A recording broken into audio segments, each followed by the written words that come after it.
Let's start with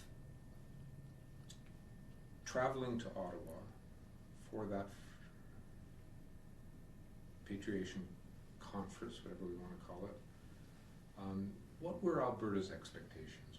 What did you take with you when you traveled east? Well, that's a good question. We took with us a lot of doubt as to what the outcome would be. Nobody knew what it would be. What we did know after several months, or depending on when you want to start, years of discussion.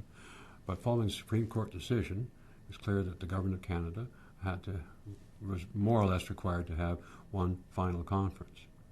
So in other words, you either had to come to an agreement there or something else would happen. And that would mean going to the United Kingdom or maybe more conferences, but our sense was that no, this was the final effort on the part of the federal government. Mr. Trudeau wanted to proceed one way or the other. Interesting. I just realized I'm one of these terrible people who never should be given a cell phone because I always leave the damn thing on. I always forget to turn it off. Oh. Sorry about that. No, not at all. Not at all. And paint a picture for me a bit of who you were dealing with. I mean, we've just come out of the National Energy Program. Trudeau, this Constitution seems to be his obsession in a way. How does one prepare to deal with such? Well, one thing you have to deal with is very carefully, and you also have to be very well prepared, but you also have to put it into the context. I think your point about the National Energy Program and its resolution in August 1981, that was a few weeks before the Supreme Court decision came down. We had no knowledge of when that decision might come down, nor the outcome. And that forced the issue. But if you go back in time, there were certain, in terms of what was on the table, what things were being discussed, it was a charter, one of the big issues for Mr. Trudeau. But the amending formula which was on the table was one that had been put forward by Alberta. Yes. And it was referred to as the Vancouver formula. And it was called that because it was the Alberta formula. That would be a non-starter with some people. So it was called the Vancouver formula, where it had been had come together. But the other thing that was in the agreement that was going forward was a section on natural resources, which gave Alberta some protection, and Saskatchewan some protection, and really overturned two Supreme Court of Canada decisions with respect to interprovincial trade and what I call taxation, indirect taxation. So there were things at stake for Alberta in this. They were in part of the package, but so that would go forward. But there was no knowledge at that time. If it was a total failure, let's say, then the resolution that was before Parliament, which is quite different than what we were proposing, was we were going to put our, if you like, our amending formula with their charter and the other materials they'd put in. So it was a fair amount at stake here. Yes. Walk me through the first 3 days of the conference and the disappointments, the low moments, the high moments. Was it a bit of a roller coaster ride? No, it wasn't. It was actually quite boring, or maybe an overstatement.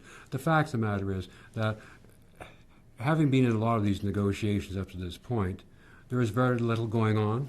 The first day were opening statements. The governments agreed on the part that was televised that basically two documents were on the table: the Provincial Patriation Plan of April 1981 and the resolution that was then before Parliament. And they had to somehow be put together in some way. But how that would be done, I don't know. But there was talk, but there were no clear direction coming from anybody. It was sort of, how are we going to deal with this? Can we be trusted? Is this a real negotiation? Are people looking for a solution? And at one point, we sort of adjourned, and a delegation of premiers went to see Mr. Trudeau and said, well, here's a sort of an idea that we we have put together, including Bill Davis. So he looked at it and said, no, I'm not interested in that. So the third day, which is 30 years ago this minute, not in the same time zone, mind you, but 30 years ago today, certain things happened. One was that Mr. Trudeau, and this has been discussed in the conference, the idea of having a referendum. And that was in the morning, and we, at the conference adjourned for lunch, we discussed it in the Alberta delegation amongst ourselves. What did it mean, a referendum? Who would prepare the question? How would the votes be counted? Would it be regional, based on, say, the Victoria formula, a regional basis, or provincial? Would it be a majority of Canadians? Would Quebec out? There were no answers. It was just sort of, we think maybe a referendum might be one way of dealing with this impasse. So when we got back from lunch, it was clear that the referendum idea was not something that necessarily had a lot of legs, but it was still there. No, it had not been responded to.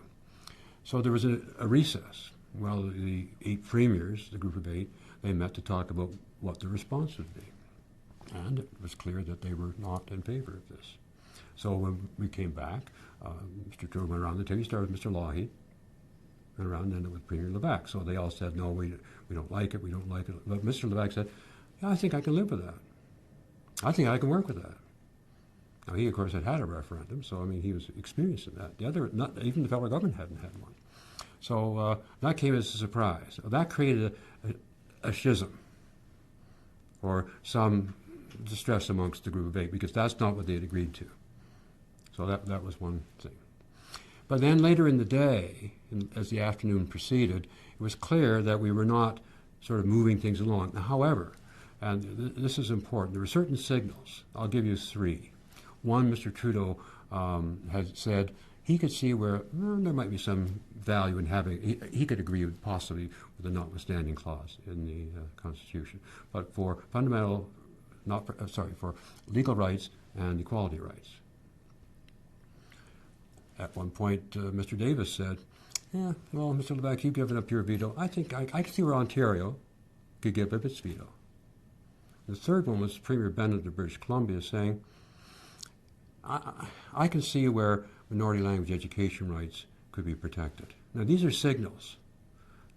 They're speaking for themselves, not for everybody else, but clear that there's something in the wind here.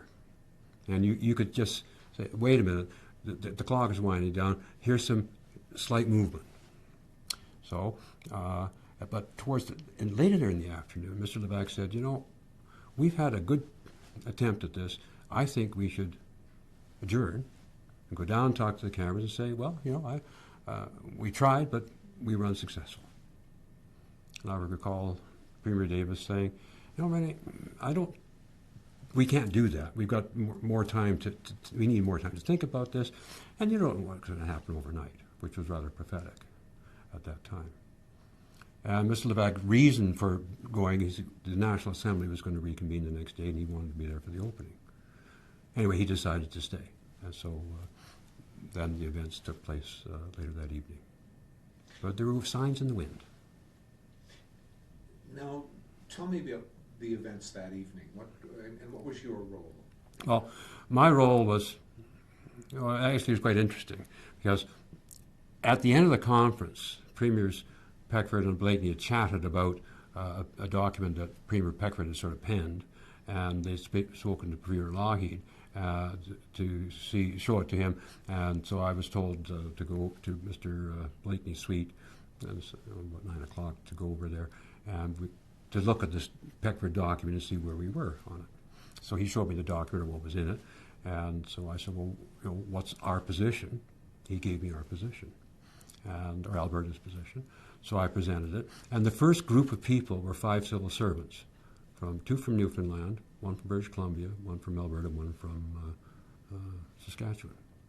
And when comparing the notes or positions, it was clear that we were of one mind. One exception.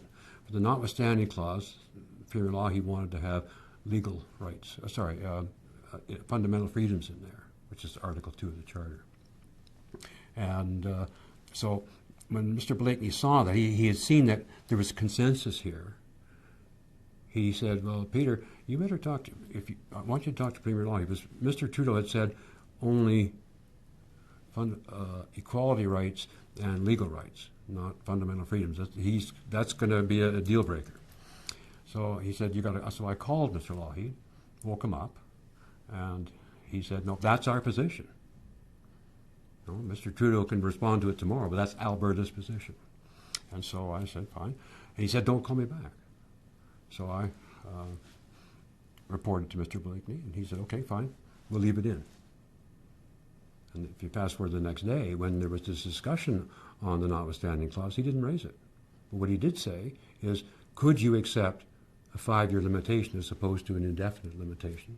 And Mr. Law, he said, well, I can't speak for the others, but I'm fine with that. The others said, okay, it's fair enough. So that was the next day.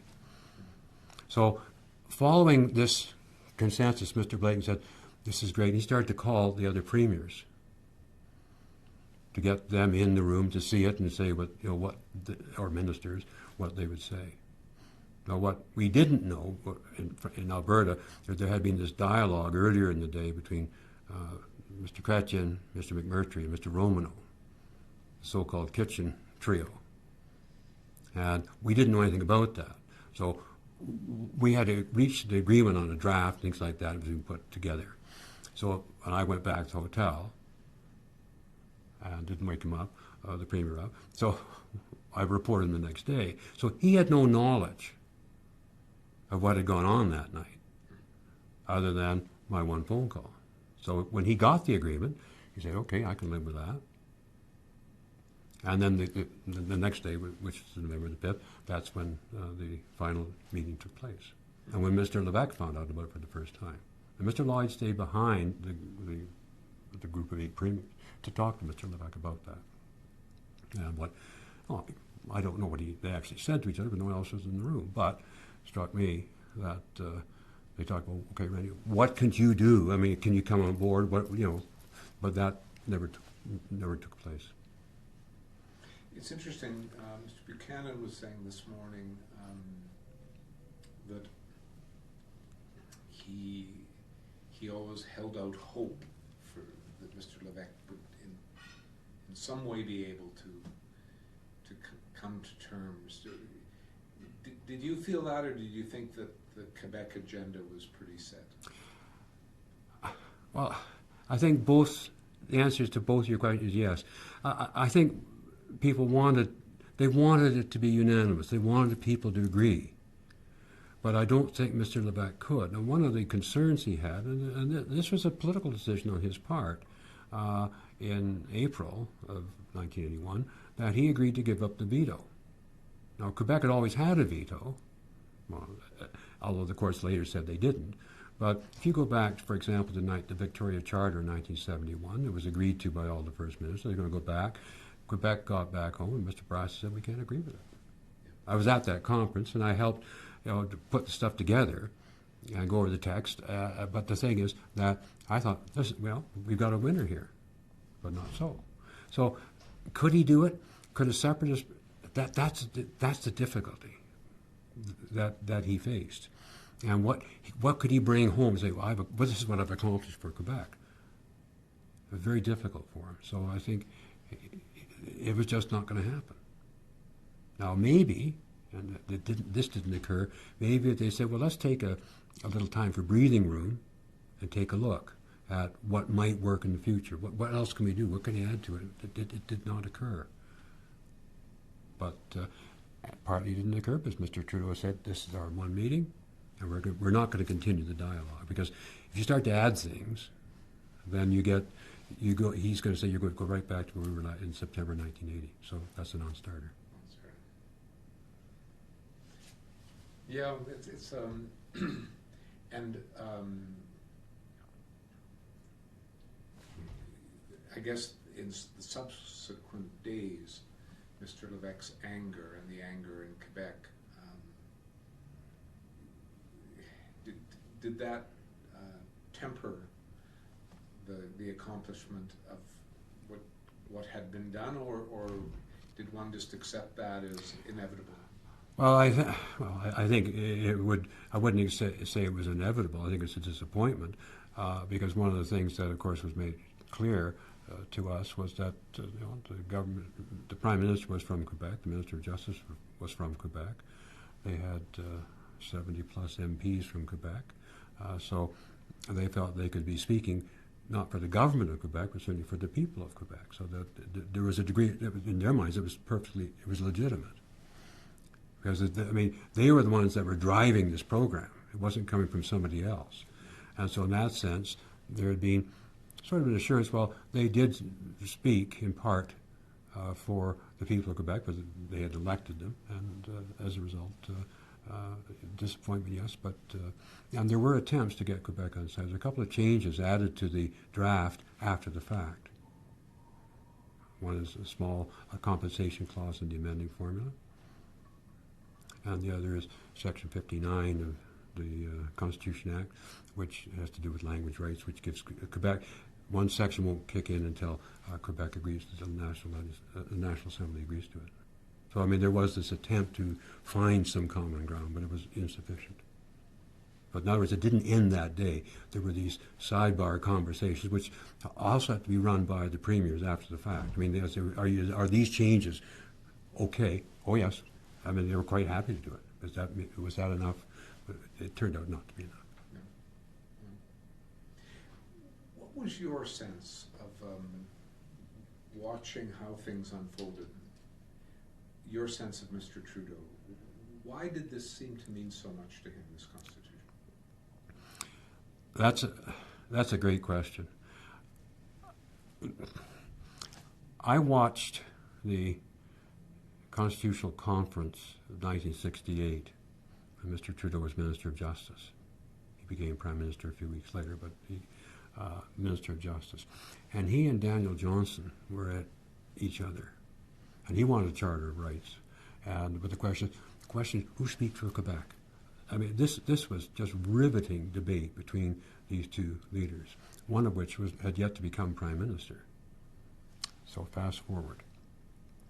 In 1974, after he was re-elected, and remember he was elected in 68 with a big majority, Just Society, and in 1972 he was reduced to minority, with a few seats in Western Canada, I might add. But in 1974 he's re-elected with majority. And there's a very important speech that he gave in response to the throne speech.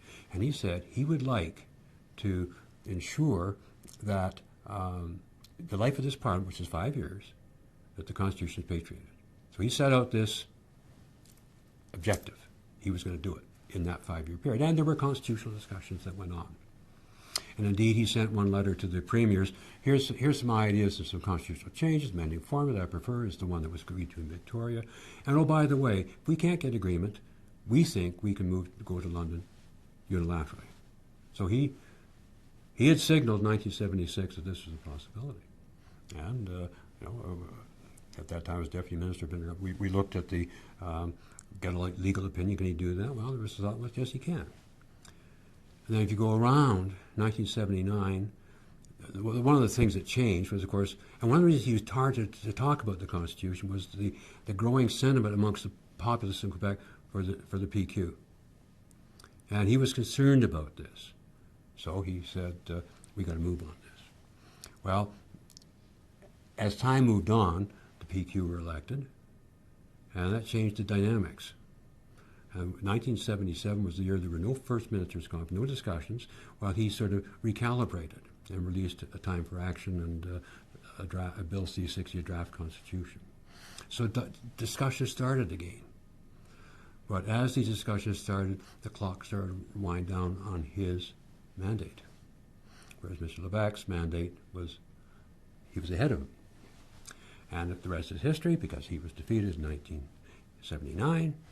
And the referendum was then there was an election, and he was re-elected.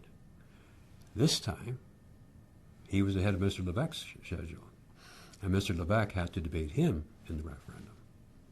But if you go back to the throne speech response in 1980, he talked about his vision of Canada, and he talked about the enemy within, which is a strong provinces. Quebec separatism, Alberta with its energy, its conservative resources, Beckford with Newfoundland with his fisheries, things like that, Fish for Freedom. So he was determined to do it. He had the opportunity earlier, but this time he wasn't going to, he was going to proceed. He had lost it, he had regained it, and that's all chance. And then the referendum was next. He takes that on, and then from that point on, okay, let's sit down. We've made these commitments. We'll talk about the Constitution. So to me, going back to the debate in 1968, he had written and things like that. But as a politician, if you look at these benchmarks, he knew that he had to. If he was going to do it, he had to do it now. He was very passionate about it. Yeah, and I guess actually his victory in the referendum came with promises he made to Quebec as well, wasn't it? That if Quebec did vote no, that he would act. That is correct. That is correct. And not only him, but other provinces, the Western premiers, for example, they spoke with this. We're all for this. We defeat the referendum. Let's talk about it. But that meant that the agenda for the conference was fairly lengthy, and he wanted to do it quickly, so we had the summer, and then we'll have that conference in September 1980, which really fell apart. Long conference, 6 days, lots of discussion based on hours and hours of negotiations at the ministerial and officials levels to get drafts together. Well, there wasn't enough time to do it all, to get a neat and tidy package. And I guess he assessed his options. We could continue the discussions, but then when he get back into, because Mr. Lebec now had a renewed mandate, 1981, would we get back into just continuing this? And I think he felt, no, I'm going to set a resolution to Parliament, have public hearings on it, and proceed from there. Looking back on it now, I loved how you said earlier that at this time of day, 30 years ago, this was happening. Was there a sense of the significance it would have for the future of the country then? Was history being made, or is that something that only kind of came later? I think there was a real sense that history was being made. To me, there's no question about it. And it's not a question of different interpretations of history, but the patriation exercise, if you want to call it that, had been going on for years, since the 1920s, or even earlier, but in a serious way, since the 1920s, after Canada, efforts in the First World War and things like that. And it always held up by virtue of, we couldn't agree on the amending formula. You had to get the Constitution home, you had to have a way of changing it domestically, and people couldn't agree on what that would be. So that was one thing. But the other thing was the Charter of Rights. And many of the provinces didn't want it. They wanted the override clause and things like that. They had individual bills of rights. For example, the first two pieces of legislation that the Conservative government passed when they were elected in 1971 was the Bill of Rights and the Individual Rights Protection Act, Bills 1 and 2. So they had their own legislation. And there was this, if you like, push and pull over the role of parliamentary systems versus what was seen as the Americanization of the Constitution and the role of courts. And if you go back to the same 1968 conference, when the idea of a Bill of Rights came up by the then Minister of Justice, Mr. Trudeau, Premier Manning said, we don't agree with this. We believe in parliamentary supremacy. If you go back to the conference in September 1980 on the Charter, people like Premiers Lyon and Blakeney and Lougheed said, we believe in parliamentary supremacy. So they had a very different approach to the nature and role of the Charter and how rights would be protected. And that's why the legislative override becomes such a pivotal point. Whereas today, it's just no one uses it. All that concern at that time, well, the province would or the federal government just override this. Well, it doesn't happen because the Charter has such deep roots now. And in part, those roots came about through the public consultation process, through Parliament, all the different groups that were invited to make their views known. And so in that sense, it was history. This has changed. The comparison I've made when I'm teaching this is, if you look at the study of international relations, and the fall of the Berlin Wall and the collapse of the Soviet Union. There's a Cold War, East-West relation. That totally changed our approach to the study and teaching of international relations. We had gone from a bipolar world to a much different role for Russia and the whole thing. Same thing was true with the Charter. If you look at the court docket before the Charter and after the Charter, there's constitutional law cases, reference cases.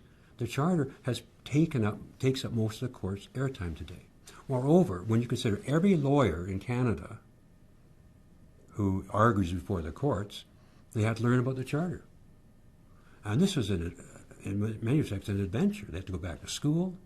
I mean, this changes the way, not we're governed, because Parliament still works, but the role of the courts and interpretation of the Charter. And you see over time, and if you read textbooks on this, you see how the courts moved in this direction, that direction. I mean, they had to start to develop it as well. It's a fundamental change. And over 30 years, there's been an evolution, number of chief justices with different approaches to the Charter. I mean, it's a very, very interesting change in our dynamic. And it's something that the public now takes. It's just, certainly today's generation, this is just the way it is. It's just fascinating to see how the students react to this. Yes, yes. Okay. Good. Yes, tell me about why people see history from sometimes surprisingly different points of view. Well, yeah, I've been thinking, because this is a good question. What really happened? Where did it happen? Who was involved? And I go back to a book called the Book of Rapportage. And one of the things that you read in it, as an example, would be the Battle of Waterloo. Lots of people, but they're all over the place. And as I said, there's no cell phones, there's no way of instant communications. So I'm seeing the battle from where I'm standing. And so, for example, when the premiers, the group of 8, met, there were no note takers. I got what Mr. Loughy could feed back to us, but I don't know what they all said and the nuances where they all. So that's one thing. So I get one perspective. At a conference, when I'm sort of in the room, but I'm in and out of the room, I don't know what's said, because there were no notes taken in the actual discussions, other than what individuals took. So if I'm out of the room and I've missed something, I can't say, well, I don't remember. I don't remember because I wasn't there. Did it happen? I don't know. And the same thing was true with respect to the State of the Kitchen Guard. I didn't know anything about it. I heard about it after the fact, well after the fact, and it allowed me to put certain pieces together. But in telling you about it, I mean, I couldn't say whether it was a real thing or not. So many people weren't engaged in all the different discussions, little sidebars and things like that. So part of the interesting thing was to pick up on the odd comment. And some of these were made, I mentioned some of them earlier, there's like throwaway comments. But those are the nuggets that you start to put together. And if everybody's heard the same thing, then you can see a basis for some kind of consensus or agreement. But they still may differ on what the outcome was or should have been, because that's not quite how I understood it. So let it go to the courts. Yeah, that's a good place to finish. I mean, thank you so much. Oh, that's good. That's good. Yeah, it's really.